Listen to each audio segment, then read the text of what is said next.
reach 50, example. So that is how militaries think. How can we keep the pressure on so that the arsenal levels don't go up? Israel लड़ने को तैयारी करा, भाई साहब बताओ कब जाना है. अब एस्केलेशन क्या होगा? What will be the next escalation? अब ट्रंप की बहुत ज्यादा वाट लग गई है. ट्रंप को यूरोप में मजाक बना रहा है, ट्रंप के अलायंस बना रहे. ऐसे में इजराइल खेम खेलेगा. कौन सा गेम? इजराइल के पास कुछ 2-3 ऑप्शंस है, प्लान्स हैं, जो मुझे लगता है, पर मैं बताऊंगा नहीं, पर हिंट जरूर दूंगा. 2 या 3 विकल्प इजराइल के पास ऐसे हैं जिसके लिए उसको अमेरिका का अप्रूवल चाहिए. हिटिंग कैपेसिटी इजराइल में है, अमेरिका का अप्रूवल चाहिए. What Israelis will do, they will go to America, बोला हाँ हमें अप्रूवल दो, बाद में हम पे डाल देना कि भाई जो हुआ इजराइल ने किया, हमने, मुझे नहीं पता, I don't know when did Israel do, जो इजराइलियों ने किया. Israel will execute those options now. This is the window. Benjamin Netanyahu को पता अभी विंडो है. ट्रंप सक पकाया है, इस पर पर्सनल अटैक हुआ, लोग इसको बेवकूफ समझते. अभी मैं कोई भी अप्रूवल मांगूंगा, डू इट, और मेरा नाम नहीं आना चाहिए कि you not spoken to me, Israel did its on its own. अगर कोई जरूरत पड़ेगी, मेरे एयरक्राफ्ट कैरियर तो खड़े ही. यहाँ 2003 के बाद पहली बार 3 अमेरिका के एयरक्राफ्ट कैरियर मिडिल ईस्ट में खड़े हैं 30 साल बाद. Must be something. नेतन्याहू को पता ये मौका कभी नहीं आएगा. दे will go and execute those plans, जिससे आईआरजीसी की अंदरूनी चोट होगी. आईआरजीसी को बहुत तकलीफ होगी. आईआरजीसी को फिर तकलीफ होगी, आईआरजीसी फिर सक पकाएगी तो 2 चीज करेगी. या तो सरेंडर करेगी, बोला ठीक है साहब आप लाओ. क्यों? जो खमेनी सीनियर था, खमेनी से पहले जो खमेनी था, तो उसने भी तो सरेंडर किया. तो उसने यूनाइटेड नेशंस का रेजोल्यूशन माना था. जो ईरान इराक वॉर हुआ, यूनाइटेड नेशंस का रेजोल्यूशन मान लिया. Kind of surrender state, right? क्या ये मुश्तबा ये मानेगा, वाहिदी ये मानेगा, या मुश्तबा तब तक जीवित रहेगा नहीं रहेगा? ये बहुत बड़े सवाल है. बट ऐसा ही कुछ करना पड़ेगा. या दूसरा option, they will go all chips, देखी जाएगी. वो सबसे डिजास्टर्स ऑप्शन है. और जो भी इनके पास केमिकल, डर्टी बॉम्ब इत्यादि इत्यादि जो भी हो सकता है, they can use everything at this point of time.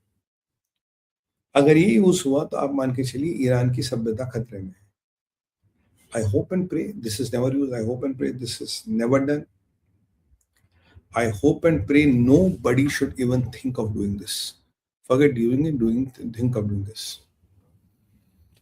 और अब जो मैं सोच रहा हूँ उसका प्रूफ क्या? उसके लिए आपको जरा लाइक का बटन दबाना पड़ेगा. फिर मैं आपको प्रूफ्स पे भी ले आता हूँ. जरा लाइक का बटन तो दबाओ भाई. टीम लाइक का बैनर लगाओ यार. क्या मतलब हमारे लाइक का बटन लगाओ भाई. टीम साहब हमारे जरा आजकल हमारी बातें कम सुनते हैं, आप लोगों की बातें ज्यादा सुनते हैं. अच्छी बात है. चलिए हटा दीजिए, अब लाइक आ जाएंगे. अब मैं देखूं कि क्या चीज हो क्या रहा है, वो मतलब what is happening in around. उससे आपको रुझान पता लगेगा चीजें क्या होगी.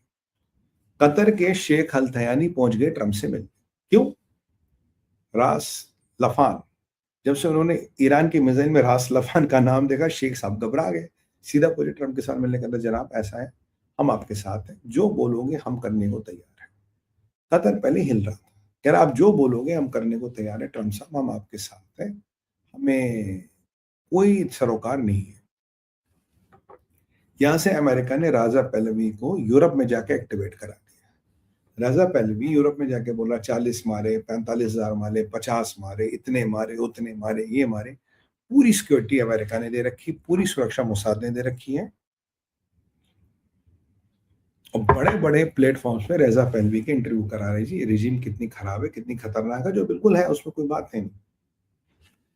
C-17 भर भर के ग्लोब मास्टर्स भर भर के यूरोप उतारे जा रहे हैं. सब में असला, बारूद, सामान सब कुछ है. और अगर हम एपिसेंटर की बात करें, एपिसेंटर आपका है इजराइल. इजराइल का बेन गोरियन एयरपोर्ट में अभी ये माना जाता है 25 से ज्यादा KC-135 खड़े हैं. More than 25 media tankers, more than 25 KC-135 ये खड़े हैं बेन गोरियन पे. और अगर ये बेन गोरियन पे खड़े, Ben Gurion is a dangerous place to be. तो आप समझिए कि they have a plan with Israel of course, क्योंकि इजराइल से भी जहां जाएगा तो उसे भी तो रिफ्यूलिंग चाहिए ना ईरान. तो ये व्यवस्थाएं बना रहे हैं, राइट. माइक हकबी को बुलाया गया है, जो अमेरिकन एम्बेसडर टू इजराइल है, उसको बुलाया गया है यूएसए, हक भी यूएसए आगे कह रहा कहता देखो जी यहाँ तो सब में दोस्ती है, लेबनान और इसराइल में तो बड़ी दोस्ती है, बहुत बिछड़े हुए भाई है। तो यहाँ एक शैतान बच्चा जो सबके घरों पे पत्थर मारता है, वो पत्थर मारने वाला बच्चे का नाम है हिजबुल्ला। अगर उस बच्चे को कंट्रोल किया जाए, इनमें तो कोई मतभेद ही नहीं है, तो भाई है बस, ये तो बस मतलब है ना कि एक दिल दो जान है वैसे, जबकि वैसी हकीकत नहीं। पर हक भी ये दिखा रहा है, इट्स ऑल अबाउट हिजबुल्ला, ये हिजबुल्ला का कहानी है। यहाँ अगर आप देखिए, जब कराची पाकिस्तान में था, वो मुनीर से अलग मिला, ये शाहबाज से अलग मिला, राइट। और बोला कि भाई हम मैक्सिमम डिमांड से चीजों को शुरू नहीं करेंगे, क्योंकि ऐसा आयतुल्ला साहब का आदेश है। अब आयतुल्ला जिंदा है मरे हैं किस हालत में, वो तो आयतुल्ला जाने या अहमद वहादी जाने। यहाँ पे इन्होंने इंटरनेशनल फ्लाइट्स लॉन्च कर दी, राइट। अब यहाँ कराची वर्सेस हेक्सत है। हेक्सत पहले भी कह चुके कि इनके साथ नेगोशिएशन करने का कोई पॉइंट नहीं है, let's start the bombing. Trump की बॉम्बिंग की बात करा, पर कुछ हुआ नहीं। सीज फायर का कोई ड्यूरेशन नहीं है। सीज फायर चलने को आज चल जाए, चलने को 1 साल तक चलता रहे, इट हैज नो ड्यूरेशन। ये सबसे बड़ी समस्या है। पीट हेक्सेथ कह रहा है कि हमने इतना काम किया, थोड़ा बहुत रहता है। ट्रंप कहता है 78% टारगेट्स आर हिट, 20-25% रहते। पीट हेक्सेथ कहता है यार आदेश तो जाके ठोक देते वो भी। ईरानी कहते हैं कि हमारा कैलकुलेशन, तुम लड़ाई करने नहीं आओगे, you are not going to come and do this war with us. Iran कहता है कि इनफैक्ट अमेरिका को तो ऑनरेबल एग्जिट चाहिए, और मैं एग्जिट दूंगा नहीं, let America get humiliated and leave. यहां पे इजराइल वर्सेस हिजबुल्ला का कॉन्फ्लिक्ट बढ़ता नजर आ रहा है। आज आईडीएफ ने बॉम्बिंग की, और करीब कहीं खबर आ रही 4, कहीं आ रही 10, 4 से 10 फाइटर हिजबुल्ला के मार दिए आज। आईडीएफ ने लेबनान के अंदर जाके बॉम्बिंग की, और ये भी सीज फायर चल रहा है, ठीक है। हक भी कह रहा है कि ये जो लेबनान और इसराइल तो भाई भाई है, बस ये कुछ शैतान बच्चे हिजबुल्ला के जो लोग के शीशे, घरों के शीशे तोड़ते। पर एम्बेसडर्स की भी शब्दों का जो चयन होता बहुत जबरदस्त होता है, ट्रेन फॉर इट। और यहाँ से जब पाकिस्तान की वाट लग रही है, आईएसपीआर और उसके पट्टे क्या कर रहे हैं आपको पता है, they are trying to provoke Bharat. और भारत को प्रवोक कर रहे हैं, मोदी जी को प्रवोक कर रहे हैं। आजकल नहीं चले, अरे मोदी तो कुछ बोलते ही नहीं, मोदी तो मौन व्रत में रहते हैं। वहां तो कहते थे मनमोहन सिंह मौन व्रत में, अब तो मोदी मौन व्रत में रहते हैं। ट्रंप ने ये कह दिया, ट्रंप ने वो कह दिया, ट्रंप ने ये कर दिया, ट्रंप ने वो कह दिया, हेल होल बोल दिया, लैपटॉप गैंग्स बोल दिया। अगर पाकिस्तान को बोल दिया होता तो हमने ये कर देना, अगर पाकिस्तान को हमने ये कर देना।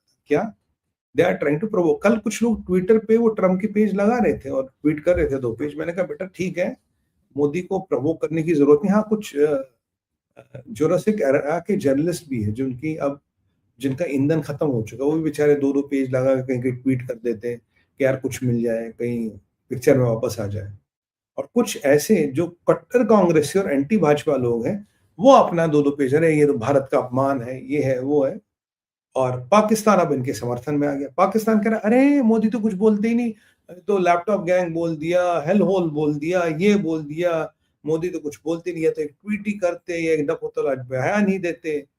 क्या मोदी ट्रंप से डरते हैं, या भारत की ट्रेड डील इस भारत की इज्जत से ज्यादा? मतलब these are all very engineered provocations to flare up passions. और जो भारत